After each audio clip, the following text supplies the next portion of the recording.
Join Marco Polo, a young Venetian explorer, on his epic journey to the court of the legendary Kublai Khan. This captivating series delves into the wonders and challenges of 13th century Asia, offering a glimpse into a lost era. Marco Polo's journey to the fabled Khan. Eastward bound, Venice, Italy to Constantinople, 1271. The bustling port of Venice hummed with activity on a crisp September morning in 1271. Young Marco Polo, barely 17 years old, stood at the edge of the quay, a mixture of excitement and trepidation churning in his gut. He was about to embark on a journey unlike any other, a voyage that would propel him into the heart of the unknown and etch his name forever in the annals of exploration. Marco's father, Niccolo, and uncle, Maffeo, seasoned merchants who had already tasted the exotic allure of the East, were his companions on this grand adventure. Their destination, the court of Kublai Khan, the legendary Mongol ruler whose vast empire stretched across the vast expanse of Asia, a land shrouded in mystery and whispered tales of unimaginable wealth. Their vessel, a sturdy merchant ship, sliced through the turquoise waters of the Mediterranean. The salty spray kissed Marco's face as he watched the familiar Venetian skyline shrink into the distance. He was leaving behind everything he knew, his family, his friends, the comforting rhythm of life in his bustling hometown. The journey was long and arduous. Days turned into weeks, weeks into months. The vastness of the sea mirrored the vastness of the unknown that awaited him. They battled relentless storms that threatened to splinter their ship, endured scorching days under the relentless Mediterranean sun, and navigated treacherous waters teeming with unseen dangers. Their first port of call, the vibrant city of Acre in present-day Israel, offered a glimpse into the diverse tapestry of cultures that lay beyond Venice. The bustling marketplace, a sensory overload of exotic spices, vibrant fabrics, and unfamiliar languages, ignited Marco's curiosity. He devoured everything he saw and heard, his youthful mind absorbing the sights, sounds, and smells of this foreign land. From Acre, they traversed the unforgiving terrain of Asia Minor, a land scarred by the recent conflict between Christians and Muslims. The once grand cities bore the scars of war, a stark reminder of the volatility of the region they were traversing. They relied on the kindness of strangers, bartering their wares for safe passage and a warm meal. Finally, after months of travel, they reached the majestic city of Constantinople, the glittering capital of the Byzantine Empire. The towering Hagia Sophia, a magnificent testament to Byzantine artistry, dwarfed everything Marco had ever seen.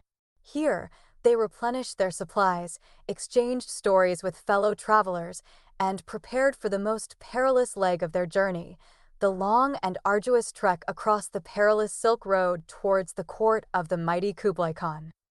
Constantinople, with its bustling markets and cosmopolitan atmosphere, served as a final bridge between the familiar and the unknown. Beyond its fortified walls lay the vast expanse of Asia, a land shrouded in mystery and brimming with potential dangers. For Marco Polo, this was just the beginning of an epic adventure, a journey that would redefine his world and forever alter the course of history. Across the roof of the world, Constantinople to Karakorum, 1271 to 1275. Constantinople faded into a distant memory as Marco Polo, his heart pounding with a mixture of excitement and trepidation, embarked on the most challenging leg of his journey, the Silk Road. This ancient trade route, a network of paths snaking across the vast expanse of Asia, promised adventure, danger, and a glimpse into civilizations far removed from anything he had ever known. Their caravan, a motley crew of merchants, missionaries, and adventurers, stretched for as far as the eye could see. Camels lumbered heavily under the weight of their precious cargo, silks, spices, and jewels destined for the opulent courts of the East.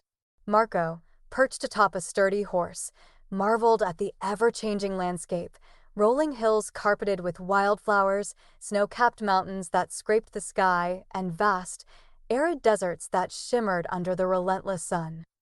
The journey was a constant test of endurance.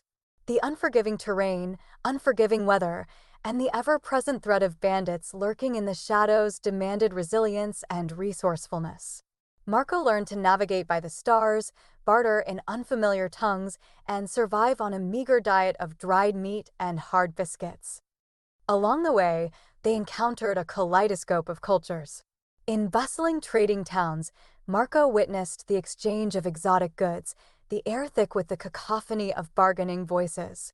He met nomadic tribes living in harmony with the harsh environment, their tents dotting the vast grasslands like scattered pebbles. He marveled at ancient temples dedicated to forgotten gods, their intricate carvings whispering stories of a bygone era. One of the most perilous stretches of the journey lay across the Pamir Mountains, aptly nicknamed the Roof of the World. The thin air bit at their lungs, and the bone-chilling winds threatened to rip them from their saddles. The treacherous mountain passes, often shrouded in thick fog, were littered with the bones of unfortunate travelers who had succumbed to the harsh elements. But Marco, fueled by youthful determination and a thirst for adventure, pressed on. Finally, after 4 long years of travel, they reached Karakorum, the once grand capital of the Mongol Empire. Though Kublai Khan had established his court in a new city, Karakorum still held a sense of grandeur, its imposing ruins a testament to the Mongols' past glory.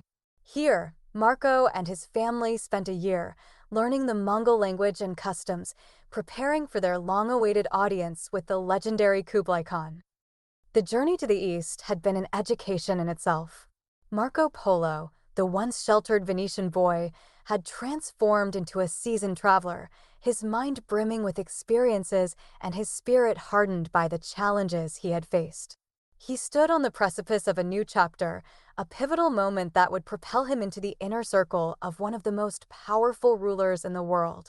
The whispers of Kublai Khan's court, a place of unimaginable wealth and exotic wonders, filled him with a sense of anticipation. His journey had just begun. Splendor of the Khan, Karakorum to Dadu, 1275 to 1278. A year had passed since Marco Polo and his family arrived in Karakorum, the once grand capital of the Mongol Empire. While the city itself whispered stories of a bygone era, their true destination lay further east, the opulent court of Kublai Khan, the mighty ruler whose name resonated throughout Asia. Equipped with newfound knowledge of the Mongol language and customs, the Polos embarked on the final leg of their journey. Their caravan, now under the watchful eye of Mongol officials, traversed fertile plains and skirted around the edges of vast deserts. Everywhere they turned, signs of the Mongol Empire's vastness were evident, a network of well-maintained roads, bustling postal stations facilitating communication across the sprawling empire, and efficient tax collection systems that ensured the smooth flow of wealth to the Khan's coffers. As they neared Dadu, the newly established capital, anticipation crackled in the air. Marco, now a young man of 20, had heard countless stories about Kublai Khan's extravagant court, a place of unimaginable wealth, where gold adorned the palace walls and exotic delicacies graced the royal table. His youthful curiosity burned with a desire to witness this fabled place firsthand. Finally, after weeks of travel, Dadu rose on the horizon, a magnificent city shimmering in the afternoon sun. Towering pagodas pierced the sky, their roofs adorned with intricate carvings. Grand avenues teemed with people from all corners of the vast empire, merchants hawking their wares, artisans showcasing their skills, and Mongol officials clad in their distinctive attire. Marco, overwhelmed by the sights and sounds, felt like a character stepping into a fantastical tale. Their arrival at the Khan's court was a ceremony steeped in tradition. After bowing low before the great Khan, they presented their gifts: Venetian glass, fine silks, and exotic spices. Kublai Khan, a man of keen intellect and a disarming smile, received them with warmth and curiosity. Impressed by Marco's language skills and thirst for knowledge, the Khan took the young Venetian under his wing. For the next 17 years, Marco Polo served as a trusted advisor and court favorite. He traveled extensively throughout the vast empire, witnessing the diverse cultures and landscapes that fell under Kublai Khan's rule. He marveled at the Great Wall, a serpentine dragon of stone winding its way across the rugged terrain. He explored bustling trade centers where merchants from faraway lands bartered their wares. He even joined the Khan on military campaigns, witnessing the might of the Mongol war machine firsthand. Marco meticulously documented his experiences, keeping a detailed account of everything he saw and heard. His observations, ranging from the intricate workings of the Mongol postal system to the exotic dishes served at the Khan's table, offered a window into a world previously unknown to Europeans. These years at the Khan's court would shape Marco Polo's legacy. He became a living bridge between East and West, a man who witnessed the grandeur of an empire at its zenith. And as his time with Kublai Khan drew to a close, he knew the stories he carried with him would forever change the way Europeans perceived the world beyond their borders. The journey that began with a single step out of Venice had transformed him into a chronicler of a forgotten era, a man whose legacy would echo for centuries to come. The Long Road Home, Dadu to Venice, 1292 to 1295. After 17 extraordinary years immersed in the opulent world of Kublai Khan's court, a yearning for home tugged at Marco Polo's heart. He dreamt of familiar cobblestone streets, the comforting sound of the Venetian dialect, and the faces of loved ones he hadn't seen in nearly 2 decades. Though hesitant to part with his trusted advisor, Kublai Khan understood the young man's longing. He granted Marco and his family permission to return to Venice, but not without a crucial mission. Their journey home wouldn't be a simple retracing of their steps. Kublai Khan entrusted them with a delicate task, escorting a princess, Kakachin, to Persia, where she was to be married to the Il Khan, another powerful Mongol ruler. This diplomatic mission underscored the vastness of the Mongol Empire and the intricate web of alliances that bound it together. The journey westward presented a new set of challenges. Political instability simmered in the regions they traversed, and bandits roamed the unguarded stretches of the Silk Road. Their caravan, heavily guarded by Mongol troops, navigated these dangers with caution. Marco, drawing on his extensive experience traveling the empire, proved invaluable in navigating the complexities of local customs and languages. The journey took them through some of the most breathtaking landscapes Asia had to offer: snow-capped mountains that scraped the sky, vast deserts shimmering under the relentless sun, and fertile valleys teeming with life. Marco documented everything: the exotic flora and fauna, the architectural marvels encountered along the way, and the vibrant cultures that thrived in the shadow of the Mongol Empire. Finally, after a year of travel, they arrived at the Persian court. Princess Kakachin's wedding was a grand affair, a celebration of the alliance between the two Mongol powers. Marco, having fulfilled his diplomatic duties, felt a sense of satisfaction mixed with the bittersweet pang of leaving Persia behind. The final leg of their journey homeward was a long sea voyage. They boarded a sturdy junk ship, its sails billowing in the wind as it sliced through the turquoise waters of the Indian Ocean. The vast expanse of the sea mirrored the vastness of the experiences Marco had accumulated during his time in the East. He had witnessed the rise and fall of empires, marveled at the wonders of the natural world, and interacted with cultures far removed from his Venetian origins. Their arrival in Venice in 1295 was a cause for much celebration. Despite the passage of time, Marco was recognized by his family and friends. They were astonished by the tales he recounted, tales of a powerful emperor, a sprawling empire, and a world far richer and more diverse than they could have ever imagined.